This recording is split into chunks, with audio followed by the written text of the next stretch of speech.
Hey, everybody. So, one of the hardest questions for me to answer lately is simply, what can we do?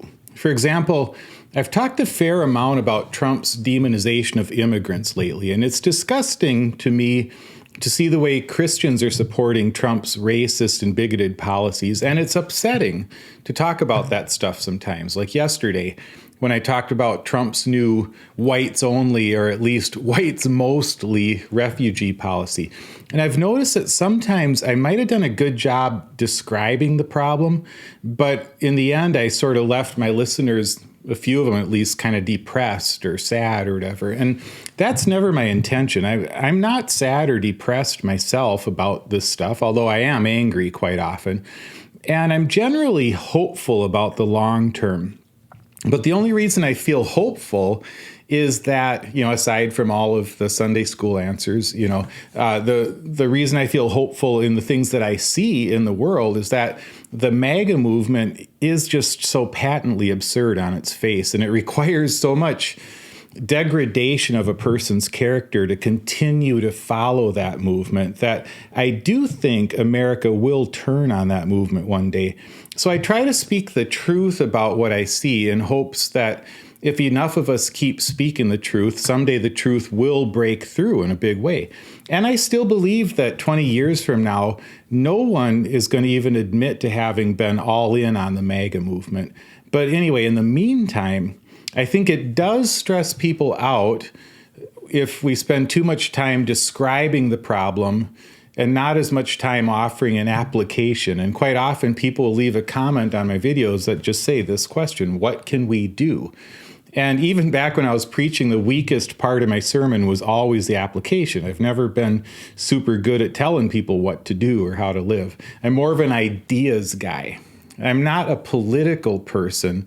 I'm not about wanting to lead a movement. And if it ever does come to like storming the barricades, you're not going to want me to be the guy with the bullhorn, because I'd probably be saying things like, 1, 2, 3, 4, maybe we should think some more. So I'm going to play a clip for you from a guy who gets it, a guy who answered that question well. What do we do? And I'm going to steal his answer from him from now on. And that guy is David French. And even though he's 3 years younger than me, I want to be like David French when I grow up. I already stole one thing from him. It was David French who first said years ago that Trump's Christian supporters vote for him so that he can hate their enemies for them. And the first 20 times that I repeated that line, I gave him credit. And then I just started saying it. So David French was on the Russell Moore podcast last week, and Russell asked him that exact question: what can we do? And as he answers this question, pay attention to something. He gives a very practical answer, but pay attention to how he subtly reframes the question. He's definitely doing things. He's given years of his life to trying to wake Christians up to the dangers of following the MAGA movement, just like I have. But what's great about his answer is that it's practical, it's something I can remember, but mostly it's sustainable. It's not about running headfirst into a brick wall every day, hoping that the wall eventually collapses. It's something we can apply in different ways, no matter our circumstances, no matter whether we feel we're winning or losing. So here's Russell Moore's question and David French's answer in their entirety. And then I'll say a few more things about it once he's done. One of the things I hear too a lot now, I hear constantly, I thought I was crazy and I thought I was alone because of, but a lot of people now who also say, I feel really powerless and demoralized and I don't know what to do. Yeah. What do we tell people? I mean, what can they do? I mean, there really is not anything. I don't have an action list for people.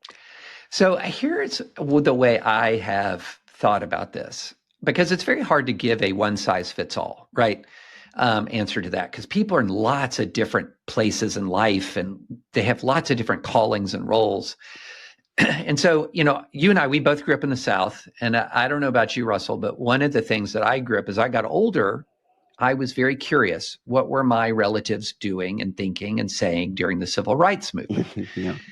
Now, that's a much More difficult. Actually, it's quite difficult to know that because there was no tweeting, Facebooking, but to the extent that you could learn, what were they doing? And I've put this to people. I said, I don't know your life circumstance, but if you're somebody who's looking back in history, what is it that you want to have found your relatives to have done? What is it that if you're convinced, if you're looking at the civil rights movement and wish that you had a legacy of participation in that, what is it that you wanted to have seen? Was it you wanted them to march? You wanted them to write letters to the editor. You wanted them to run for office. You wanted them to, whatever it is, then think now. What is it that you want your grandchildren or your great-grandchildren to know about what you did right now? And so the reason why I put it like that is it puts it in a concrete sense of what can I do now that will leave a legacy that a person can go back and look at that I stood. And it might be something just as simple as marching and voting. It might be something more than that. I don't know, but what is it that you can pass down to your children, your children's children, that in this moment of profound injustice, in this moment of profound malice and hatred and corruption in the church, I did X. And I can't tell you what X is, but it should be substantial enough that you can leave a legacy. So I thought that answer was super helpful. I can relate to wondering what my ancestors did during the civil rights era. And it's such a good analogy because back then, I think a lot of white Christians were lined up behind the same sort of law and order propaganda that we're hearing now about migrants. It's always been the privilege of the powerful to decide who's more human than somebody else. And when the church lines up on the side of corrupt power, it takes courage to go against it. So I'm proud of the Christians who bucked the trends back then. And I hope my grandchildren know that I'm bucking these abusive trends in the church now. So here's the thing. If we get our hope from political solutions to our problems, then we have no guarantee of winning in the short run. And even someday, whether it's 3 years or 7 years or 20 years, when this ugly MAGA movement finally does disintegrate, we're still going to have problems. We'll always have problems. So I like the idea of approaching every day with the understanding that this is a fallen world, that will always have problems, that people will always want to tear down our efforts to make the world a more humane place. And lots of those people have access to social media. So the reason Flannery O'Connor is my favorite writer, and the reason I have her books on my shelf back here, is because I think that she saw the world the way that I do. She understood just how dark the world can be. And she never flinched from showing the depths of evil and ignorance that her characters were capable of descending to. But she was also funny. And I flatter myself to think that if no one else laughed the other day, I think Flannery O'Connor would have laughed when I called Kristi Noem a twisted dimwit. But Flannery O'Connor also believed in grace breaking through. And this book behind me here is called Images of Grace. And it gets at this thing in O'Connor about how she described such a dark world accurately, but always with an almost imperceptible hint of grace seeping through in all of her stories. But yeah, you have to look for it. So my whole approach to this work that I do here is I do want to describe the world well, but I don't always put a happy ending on these videos or a to-do list. To me, the glimpses of grace are the fact that so many people are listening and that so many people showed up to the No Kings rally. And that even though I'm learning some hard truths about the evangelical movement that I once served, I'm also hearing from hundreds of people who are some of the best people I've ever met. And that sort of thing is real. It's just as real or even more real as the temporary fact that we're being ruled by a whole passel of twisted dimwits.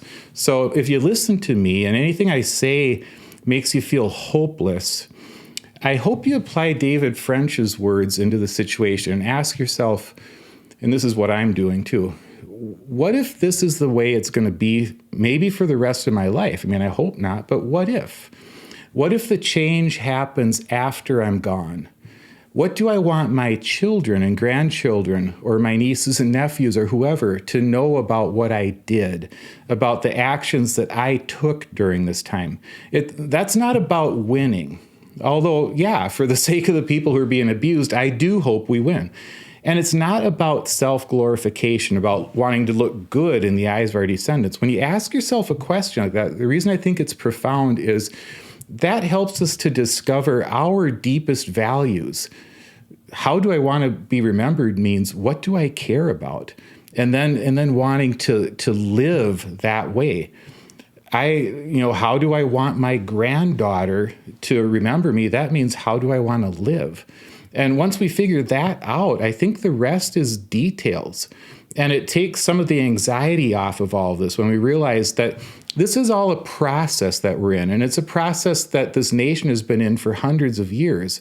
And when we look back, a lot of the things that we've gone through have been really difficult and even ugly sometimes, a lot of times.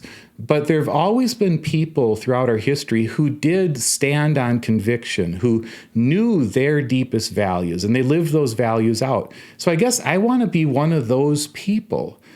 And I feel like David French's answer helped me to grow a little bit in my own understanding of how to do that. And so I hope it helped you too. And thanks for listening.